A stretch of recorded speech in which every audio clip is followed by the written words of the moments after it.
پختہ ہوتی ہے اگر مصلحت اندیش و عقل، پر عشق ہو مصلحت اندیش تو ہے خام ابھی، بے خطر کود پڑا آتش نمرود میں عشق، اور عقل ہے محو تماشائے لب بام ابھی۔ جب نمرود نے حضرت ابراہیم علیہ السلام کو جلانے کے لیے آگ میں پھینکنا چاہا اور منجنیق کے اندر ڈال دیا، تو عقل کا تقاضا یہ تھا کہ ابراہیم علیہ السلام اپنی جان بچاتے، جو بات نمرود کہہ رہا تھا وہ مان لیتے، لیکن انہوں نے مصلحت سے کام نہیں لیا، انہوں نے اپنی جان بچانے کی طرف توجہ نہیں کی، کیونکہ پختہ ہوتی ہے اگر مصلحت اندیش و عقل، پر عشق ہو مصلحت اندیش تو ہے خام ابھی۔ نمرود کی بیٹی چھت پہ کھڑی، بام کہتے ہیں چھت کو، عقل ہے محو تماشائے لب بام ابھی، وہ ابھی کھڑی سوچ رہی ہے کہ یہاں جان لٹانے کا وقت نہیں، جان بچانے کا وقت ہے۔ عقل کہتی ہے کہ جان کو بچا لیا جائے، اور عشق کہتا ہے کہ جان اپنے یار کے کام پر قربان کر دی جائے۔ وہ مصلحت کا شکار رہی اور لب بام رہی، اور حضرت ابراہیم علیہ السلام بے خطر کود پڑے، اور اقبال نے قلم اٹھا کر کہا کہ پختہ ہوتی ہے اگر مصلحت اندیش و عقل، پر عشق ہو مصلحت اندیش تو ہے خام ابھی، بے خطر کود پڑا آتش نمرود میں عشق، اور عقل ہے محو تماشائے لب بام ابھی، اور عقل یار ہے 100 بھیس بدل لیتی ہے۔ عشق بیچارہ زاہد نہ ملا نہ حکیم، جے کر یار دے نام دا ملے مینا، چولی پا لئیے تھلے سٹیے نا۔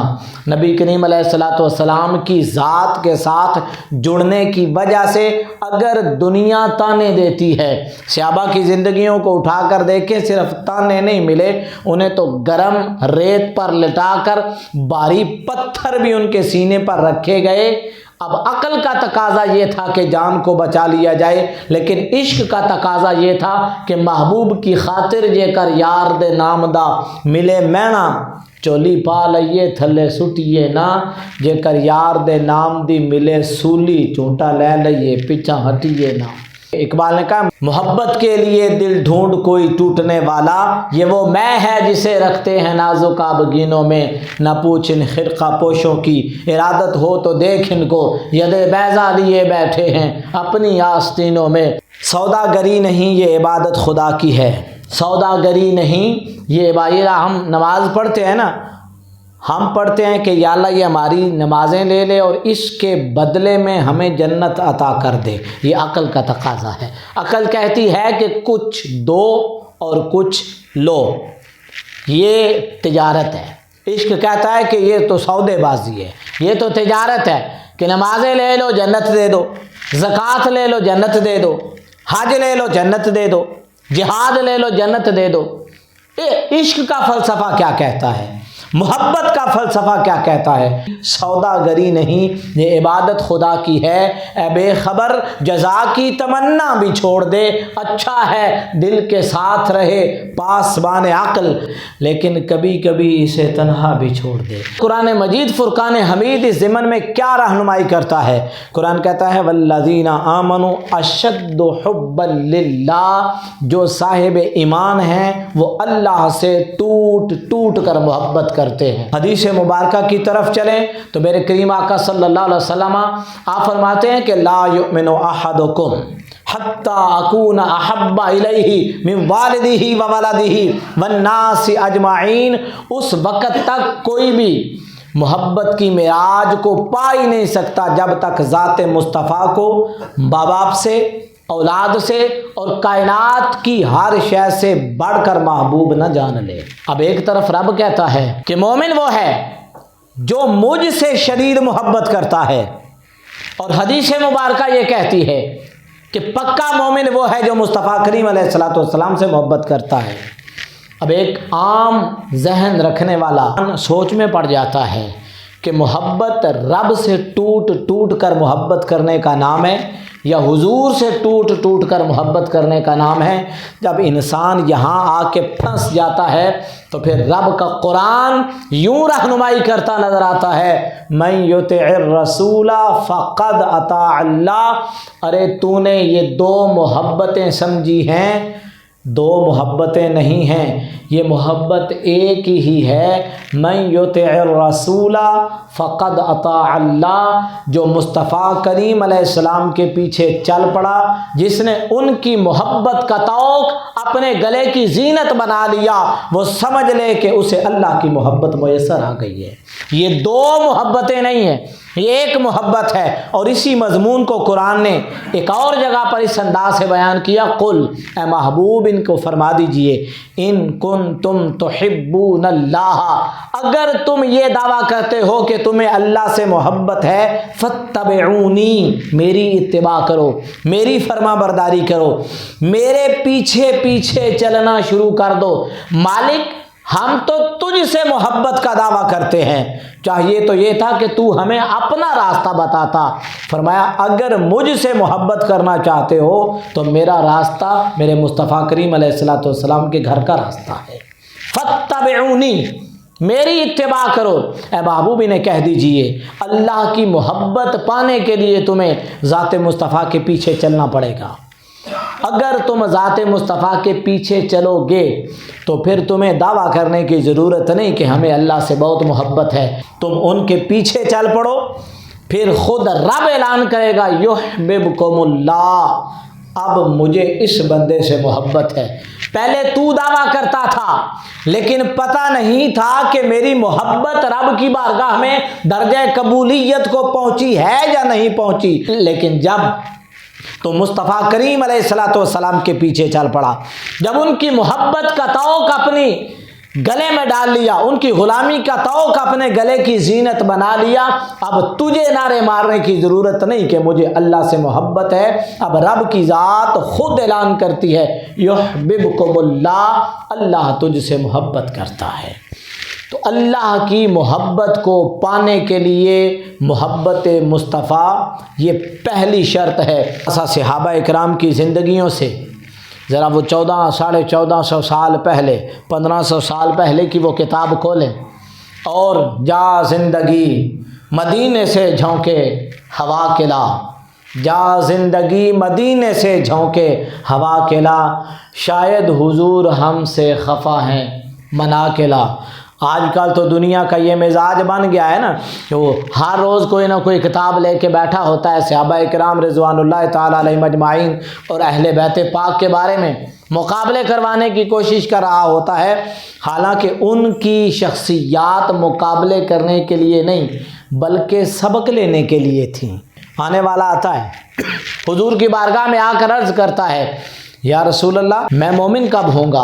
حضور نے ارشاد فرمایا اذا احببت اللہ، تو اس وقت مومن ہوگا جب تو اللہ سے محبت کرے گا۔ یا رسول اللہ اللہ کی محبت مجھے کب ملے گی؟ حضور نے ارشاد فرمایا اذا احببت رسول اللہ، جب تو اللہ کے رسول سے محبت کرے گا تو سمجھ تجھے اللہ کی محبت مل گئی، اور اگر تجھے اللہ کی محبت مل گئی تو سمجھ اللہ نے تجھے ایمان نصیب کر دیا ہے۔ کہ حسن یوسف پہ کٹیں مصر میں انگشت زنا، سر کٹاتے ہیں تیرے نام پہ مردان عرب۔ غزوہ احد ہے، ایک صحابیہ خاتون ہے، بتانے والے نے بتایا کہ تمہارا بیٹا اس جنگ میں شہید ہو گیا، تو وہ عورت وہاں ٹوٹ جانی چاہیے تھی جب اسے پتہ چل گیا کہ اس کا بیٹا اس جنگ میں شہید ہو گیا، لیکن اس کا سوال یہ تھا نبی کریم علیہ السلام کیسے ہیں؟ یہ ہے محبت۔ 2 قدم چلتی ہے تو پتہ چلتا ہے کہ باپ بھی اس جنگ میں شہید ہو گیا، اس کا سوال ہے رسول اللہ صلی اللہ علیہ وسلم کیسے ہیں؟ 2 قدم چلتی ہے تو پتہ چلتا ہے کہ شوہر نامدار بھی اس کے اندر شہید ہو گیا، وہ کہتی ہے میرے کریم نبی صلی اللہ علیہ وسلم کا کیا حال ہے؟ تھوڑی آگے چلتی ہے تو پتہ چلتا ہے کہ بھائی بھی اس جنگ کے اندر شہید ہو گیا، اور اس کا سوال پھر وہی ہے نبی کریم علیہ السلام کیسے ہیں؟ 4 دنیا کے عزیز ترین رشتوں کی خبر ایک عورت ذات کو ملے کہ تمہارا بیٹا شہید ہو گیا، تمہارا بھائی شہید ہو گیا، تمہارا باپ شہید ہو گیا، تمہارا شوہر شہید ہو گیا، اور اس کا ہر بار یہ سوال ہو کہ حضور علیہ الصلوۃ والسلام کیسے ہیں، یہ ہے جذبہ محبت اور عشق پختہ ہوتی ہے اگر مصلحت اندیش و عقل پر عشق ہو مصلحت اندیش تو ہے خام ابھی بے خطر کود پڑا آتش نمرود میں عشق اور عقل ہے محو تماشائے لبے بام ابھی انہوں نے حضور علیہ الصلوۃ والسلام سے عشق کیا، محبت کی، عقل کے پیمانوں کو پیچھے چھوڑ کر عشق کے پیمانوں پر نبی کریم علیہ الصلوۃ والسلام سے محبت کی۔ حضرت سیدنا صدیق اکبر رضی اللہ تعالیٰ عنہ ایک ایسے صحابی جنہیں حضور علیہ الصلوۃ والسلام کا سفر بھی نصیب رہا، حضور کا حضر بھی نصیب رہا، جن کی صبح میرے مصطفیٰ کی معیت میں گزری، جن کی شامیں میرے مصطفیٰ کریم علیہ الصلوۃ والسلام آپ کی معیت میں گزری، اور کائنات کا وہ واحد شخص جسے اللہ تعالیٰ نے اتنی بڑی نعمت عطا کی کہ رات کی تاریکی ہے، غار کے اندر 3 دن 3 راتیں اور دوسرا کوئی بھی حضور کی زیارت نہیں کر رہا، صرف دیکھنے والی صدیق کی آنکھ ہے اور چہرہ والضحیٰ ہے۔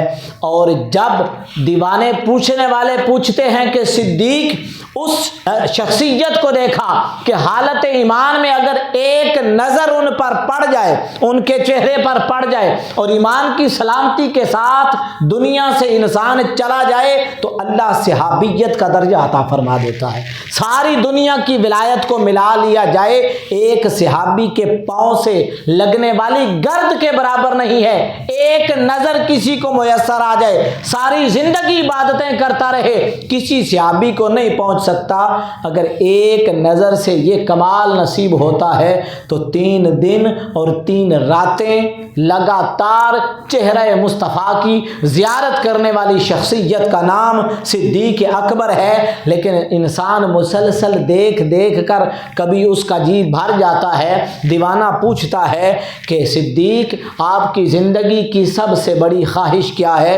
حضور کے چہرے کو مسلسل دیکھنے والے انسان کی زندگی کی خواہش کو دیکھیں اور پھر عشق اور محبت کی اس لازوال داستان کو دیکھیں، آپ کی زندگی کی سب سے بڑی خواہش کیا ہے؟ صدیق کہتے ہیں النظر الی وجہ رسول اللہ صلی اللہ علیہ وسلم، صدیق کی آنکھیں ہوں، مصطفیٰ کا چہرہ ہو، دیکھتا چلا جاؤں اور روح قفس انصری سے پرواز کر جائے، کیونکہ مکھ چند بدر شاشانی ہے، متھے چمک دی لاٹ نورانی ہے، کالی زلف تے اکھ مستانی ہے، مخمور اکھیں ہن مد بریاں، اس صورت نو میں جان آکھاں کہ جانے جہان آکھاں، سچ آکھاں تے رب دی میں شان آکھاں، جس شان تو شانہ سب بڑیاں، سبحان اللہ ما اجملکا ما احسنکا ما اکملکا، کتھے مہر علی کتھے تیری ثنا، گستاخ اکھیاں کتھے جا لڑیاں، النظر الی وجہ رسول اللہ صلی اللہ علیہ وسلم، صدیق کی آنکھیں ہوں، مصطفیٰ کا چہرہ ہو اور صدیق دیکھتا رہے اور جان جانے آفرین کے سپرد کر دے۔ یہ ہے محبت کا وہ نظارہ۔ غزوہ احد، حضرت حنظلہ رضی اللہ تعالیٰ عنہ کی شادی ہو گئی، پہلی رات آ گئی، شب زفاف گزاری کہ ندا لگانے والا مدینے کی گلیوں میں ندا لگا رہا ہے۔ نبی کریم علیہ الصلوۃ والسلام نے مردوں کو جنگ کے لیے طلب کیا ہے۔ حضرت حنظلہ آپ پر غسل واجب تھا، لیکن محبوب کی پکار پر آپ نے اتنی بھی دیر نہیں کی کہ آپ غسل کریں، بلکہ دوڑ کے بارگاہ مصطفیٰ میں حاضر ہونے لگے۔ تو بیوی کہنے لگی کہ آج ہماری شادی کی پہلی رات ہے، آپ اگر حضور سے عرض کریں تو آپ کو گنجائش مل سکتی ہے، اور اگر خدا نخواستہ آپ جنگ میں جاتے ہیں تو میرے سر سے ساری زندگی کا سہاگ لٹ جائے گا، میں کیا کروں گی؟ لیکن حضرت حنظلہ رضی اللہ تعالی عنہ جنہوں نے عشق اور محبت کا جام پیا ہوا تھا، عقل یہ کہتی تھی کہ اپنی زندگی بچا لی جائے، اپنی بیوی کے سر کا سہاگ سلامت رکھا جائے، لیکن عشق کا تقاضا یہ تھا کہ جان آفری کے سپرد کر دی جائے۔ محبوب نے پکارا ہے تو محب ایک لمحے کی بھی تاخیر نہ کرے، دوڑ کے بارگاہ مصطفیٰ میں حاضر ہوتے ہیں۔ غزوہ احد کے اندر جب شہیدوں کو اکٹھا کیا گیا تو حضرت حنظلہ رضی اللہ تعالی عنہ آپ کے جسد مبارک کو ڈھونڈنے کے لیے حضور نے حکم فرمایا کہ جاؤ دیکھو حنظلہ کہاں ہے۔ حضرت حنظلہ رضی اللہ تعالی عنہ آپ کی میت کو جب ڈھونڈا گیا، چشم فلک نے کائنات کا عجیب منظر دیکھا کہ حضرت حنظلہ رضی اللہ تعالی عنہ آپ کے بالوں سے پانی ٹپک رہا تھا۔ صحابہ نے عرض کی یا رسول اللہ عجیب معاملہ ہے، تازہ تازہ غسل کیے ہوئے ہیں حنظلہ، حالانکہ یہ اسی طرح آ گئے تھے گھر سے۔ میرے کریم نبی صلی اللہ علیہ وسلم آپ نے ارشاد فرمایا کہ اس نے ہم سے عشق اور محبت کیا اور اپنی جان آج جان آفرین کے سپرد کر دی۔ اللہ تعالیٰ نے آسمان کے فرشتوں کو حکم دیا کہ جاؤ جا کے حنظلہ کو غسل دو۔ اسی لیے حضرت حنظلہ رضی اللہ تعالیٰ عنہ کو غسیل الملائکہ کہا جاتا ہے کہ یہ وہ عظیم صحابی ہیں کہ جنہیں آسمان کے فرشتوں نے آ کے غسل دیا ہے۔ سیدنا صدیق اکبر رضی اللہ تعالیٰ عنہ غار میں ڈنگ پہ ڈنگ کھائے جا رہے ہیں، لیکن مجال ہے جو پاؤں ہل جائے، بندہ کتنا ہی تگڑا کیوں نہ ہو، کوئی سوئی اس کے پاؤں کو لگا دے نا وہ اپنی جگہ سے ہل جاتا ہے۔ لیکن حضرت سیدنا صدیق اکبر رضی اللہ تعالیٰ عنہ آپ کی ایڑی کو سانپ ڈس رہا ہے، لیکن مجال ہے جو حرکت ہو۔ آپ نے سانپ کے ڈنگ کو برداشت کر کے دنیا کو یہ سبق دیا کہ جان جاتی ہے تو چلی جائے، ہاتھ سے ادب مصطفیٰ کا دامن نہیں چھوٹنا چاہیے۔ پختہ ہوتی ہے اگر مصلحت اندیش و عقل، پر عشق ہو مصلحت اندیش تو ہے خام ابھی، بے خطر کود پڑا آتش نمرود میں عشق، اور عقل ہے محو تماشائے لبے بام ابھی۔ حضرت علی المرتضیٰ رضی اللہ تعالیٰ عنہ ساری زندگی کوئی نماز قضا نہیں ہوئی۔ آج بھی علی علی کہنے والے بہت سے ملنگ ہیں جی، چرسی جی اور پنگھی اور پتہ نہیں کیا کیا جی، نماز جانے اور علی جانے، جس کا نام علی ہے ساری زندگی اس کی نماز قضا نہیں ہوئی۔ اور ایک عجیب منظر کی طرف احادیث مبارکہ اشارہ کرتی ہیں کہ ایک دن نبی کریم علیہ الصلاۃ والسلام کا سر انور علی کی گود میں تھا اور آپ کی آنکھ لگ گئی۔ حضرت علی اور مرتضیٰ رضی اللہ تعالی عنہ سورج کی طرف دیکھتے رہے اور سورج ڈوب گیا۔ علی جگا سکتے تھے، یا رسول اللہ میں نے نماز پڑھنی ہے، ساری زندگی قضا نہیں ہوئی، لیکن شریعت کو وہ ہم سے زیادہ جانتے تھے کہ میرے گود میں جس ہستی کا سر ہے نماز جاتی ہے تو چلی جائے، ادب مصطفیٰ کا دامن ہاتھ سے نہیں جانا چاہیے۔ حضور علیہ الصلاۃ والسلام بیدار ہوئے، دیکھا علی پریشان ہے۔ علی کیا ہوا؟ یا رسول اللہ سورج ڈوب گیا۔ علی ادا پڑھنا چاہتے ہو یا قضا پڑھنا چاہتے ہو؟ یا رسول اللہ ادا ہو جائے تو کیا بات ہے۔ آپ علیہ الصلاۃ والسلام نے ڈوبے ہوئے سورج کو اشارہ کیا، وہ دوبارہ عصر کے وقت پہ آیا۔ حضرت علی المرتضیٰ رضی اللہ تعالیٰ عنہ آپ نے نماز پڑھی، سورج الٹے پاؤں پلٹے، چاند اشارے سے ہو چاک، اندھے منکر دیکھ لے قدرت رسول اللہ کی۔ صلح حدیبیہ کے موقع پر حضرت عثمان رضی اللہ تعالیٰ عنہ کو بھیجا گیا سفیر بنا کر مکہ والوں کے پاس، تو وہ رشتہ دار بھی تھے، انہوں نے کہا کہ عثمان وہ کعبہ ہے، جاؤ طواف کر لو، تمہیں اجازت ہے۔ ادھر ان لوگوں نے کہا کہ عثمان کی تو موجیں لگی ہوں گی، وہ تو طواف کعبہ کر رہا ہے۔ میرے کریم آقا صلی اللہ علیہ وسلم نے ارشاد فرمایا کہ عثمان عبادتوں کا بھوکا نہیں ہے، اور یہی جواب عثمان نے وہاں دیا کہ میرے سامنے کعبہ ہے لیکن میں اس وقت تک کعبے کا طواف نہیں کروں گا جب تک مجھے آگے آگے مصطفیٰ کریم نظر نہ آئے۔ اور یہ بھی کائنات نے عجب منظر دیکھا کہ ایک جنگ میں حضرت خالد بن ولید رضی اللہ تعالیٰ عنہ چلتی تلواروں کے سائے میں نیچے تلاش کر رہے ہیں۔ جنگ ختم ہوئی تو لوگوں نے کہا امیر المومنین، سپہ سالار اعظم، عجیب کام کیا آپ نے، اگر آپ کی جان چلی جاتی تو آپ کو پتہ ہے جنگ کا نقشہ تبدیل ہو جاتا، ہم جنگ ہار سکتے تھے۔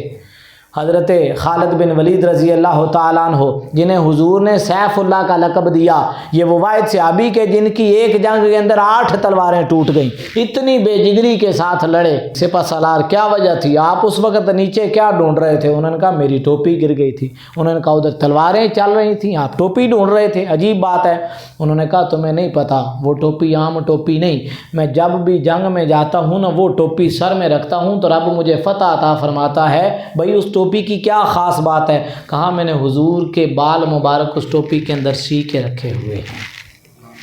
یہ محبت کا جذبہ ہے، اور میں نہیں چاہتا تھا کہ کسی کافر کا یا اس کے گھوڑے کا پاؤں اس کے اوپر آ جائے۔ آج میری جان اس ٹوپی کی حفاظت کے لیے چلی جاتی تو میں سمجھتا کہ یہ میرے لیے سعادت ہے۔ عقل کو تنقید سے فرصت نہیں، عشق پہ اعمال کی بنیاد رکھ اور گزر جا عقل سے آگے کے نور چراغ راہ ہے، منزل نہیں ہے۔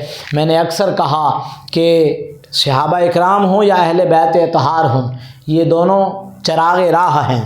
اس نور سے آپ روشنی لیں اور منزل کی طرف سفر کریں۔ ان کی منزل بھی وہی تھی، ان کی منزل بھی وہی تھی، منزل ہماری بھی وہی ہے۔ صحابہ بھی حضور پر جان نچھاور کرتے تھے، پہنچنا حضور کی ذات تک چاہتے تھے۔ اہل بیت پاک حضرت امام حسین رضی اللہ تعالیٰ عنہ نے اپنی جان کا نذرانہ کیوں پیش کیا؟ جان بچا سکتے تھے، لیکن وہ جو جذبہ عشق مصطفیٰ ان کے دل کے اندر تھا اس نے انہیں مجبور کیا کہ وہ جان جان آفریں کے سپرد کر دیں۔ انہوں نے جان آفریں کے سپرد کیوں کی؟ کہ اپنے نانا کا دین بچ جائے۔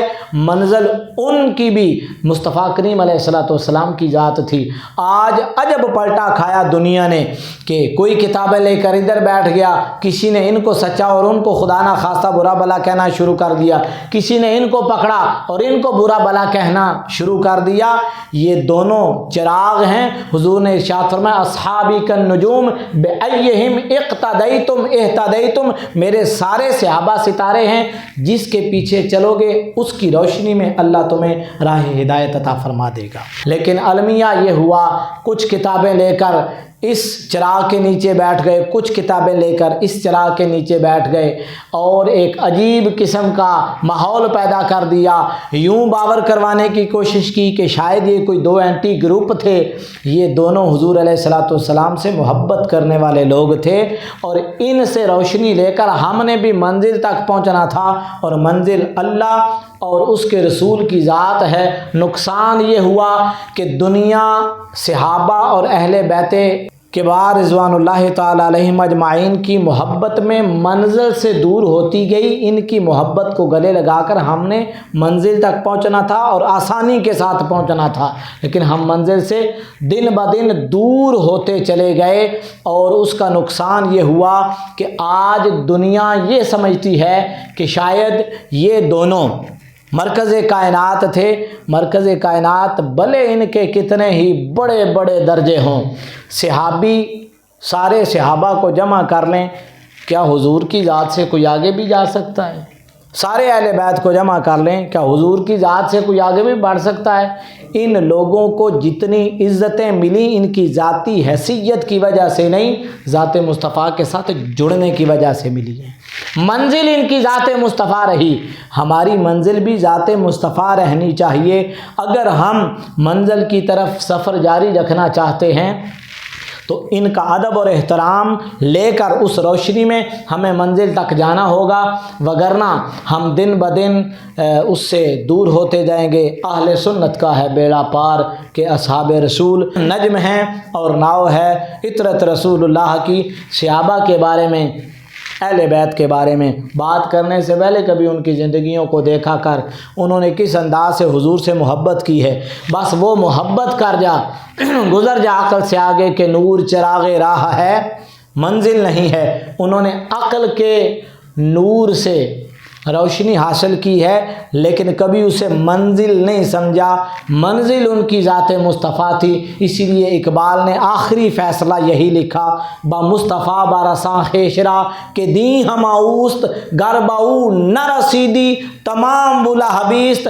نمازیں، روزے، حج، زکوٰۃ، ہر شے کرنے کے بعد اگر تجھے ذات مصطفیٰ تک رسائی حاصل نہیں ہوئی تو سب کچھ ابو لابی ہے، پھر سب کچھ ضائع گیا۔ اللہ رب العزت ہمیں منزل کی طرف پہنچنے والے راستوں پر چلنے کی توفیق عطا فرمائے۔ وآخر دعوانا الحمدللہ رب العالمین۔